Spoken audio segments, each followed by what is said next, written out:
According to findings presented Wednesday at the United Nations Environment Assembly, 联合国环境大会, dangerous temperature rises in the Arctic, 北极, are inevitable, even if the goals from the 2015 Paris Agreement, 巴黎协议, are achieved. Some of the key vocabulary words here are 甲烷, methane, 二氧化碳, carbon dioxide, 温室气体, greenhouse gases, and 永久冻土, permafrost. 研究发现，即便各国达成巴黎协议的承诺，北极温度的持续上升也已成必然。这份研究周三发表于奈洛比举行的联合国环境大会上。报告中指出，截止2050年，北极的温度可能比前工业时期时再高出摄氏3至5度。此外，报告中也表示，即使全球立即停止二氧化碳的排放，北极在本世纪结束前仍会暖化超过摄氏5度。冰层和永久冻土的快速融化造成海平面上升，而海水温度不断攀升也将加剧南北极的变化，进而冲击全球天候系统。科学家提出警告，北极暖化可能将气候逼至临界点，导致暖化机制失控。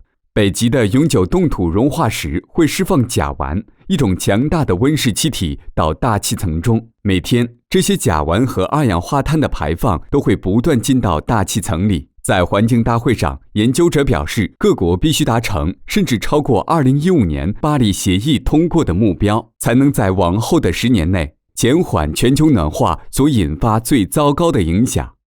Now, here's a vocabulary recap. 攀指的是抓住东西向上爬，升指的是升高，攀升就是指不断的升高。在新闻中，指的是海水的温度不断的升高，也将对南北极造成影响。温就是暖和的意思，室就是房子。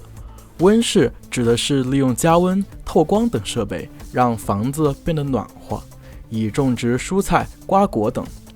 温室气体指的是能让地球表面变得暖和的气体，让地球像温室一样。永是永远的意思，久就是时间很长的意思。冻土指的是因为气温低而冻住的土，土里面的水因为气温低而结成了冰。永久冻土就是持续多年的冻住的土。